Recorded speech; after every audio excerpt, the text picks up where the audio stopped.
Do you condemn what Hamas did? Do you support Hamas? After October 7, the million-dollar question and the key talking point for Western journalists and commentators was, do you condemn Hamas? Renowned Jewish professor Norman Finkelstein explained why he refuses to condemn Hamas. You ask me why I won't condemn them. Because those young men were born into a concentration camp. Finkelstein's refusal to condemn Hamas drew the attention of many. He explained his reasoning on several online programs and brought up the story of Nat Turner as an analogy. Turner was an enslaved black man in the US who led a slave revolt in 1831. Turner, along with his supporters, killed some 50 to 60 white slave owners, as well as their wives and children. Some people thought that parallels could be drawn with Hamas and its actions today. Jewish American host Katie Halper had this to say about these parallels. Posting about the deaths of Israelis while having said nothing about the systemic killing of Palestinians is like posting about the deaths of Nat Turner's victims while having said nothing about the violence of slavery. Another historical analogy came from Iraqi-British rapper Kareem Dennis, also known as Loki. Do you know what the ANC struggle against apartheid entailed?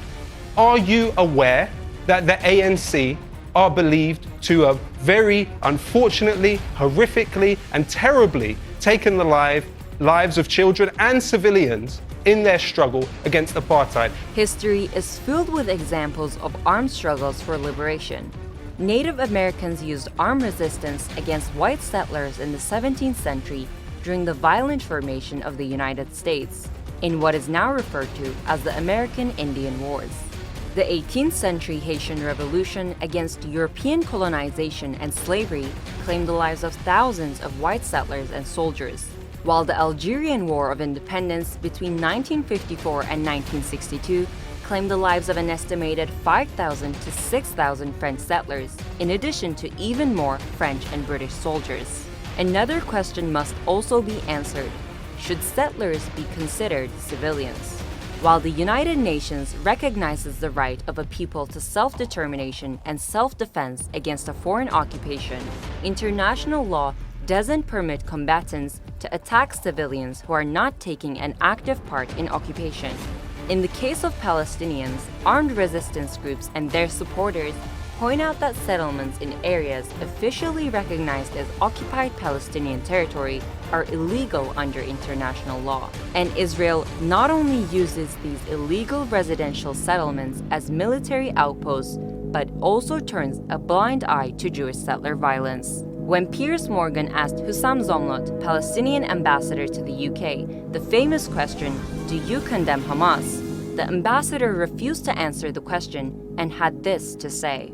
Because the moment I accept your question is the moment I accept we are the instigators of violence. We are the aggressors. Yes, you. I've been giving Palestinians platforms, including you, all week, right? But when Israelis were harmed, you see, this is what I'm telling you. Why didn't you bring Palestinians when hundreds, thousands of Palestinians are killed by settler militias?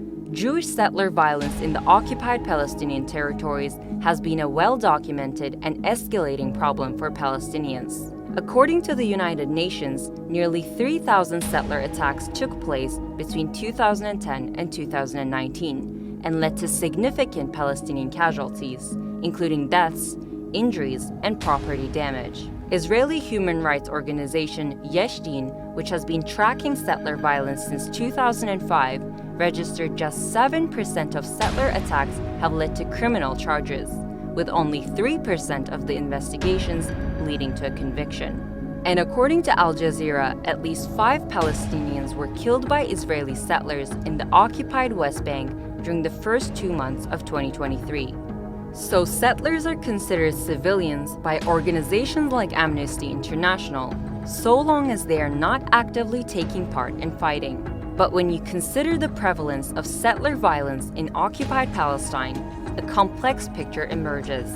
Given the context of a decades-long brutal occupation and the most recent 5 months described by many as a genocide on innocent Palestinians, does condemning Hamas pose an ethical dilemma? What do you think?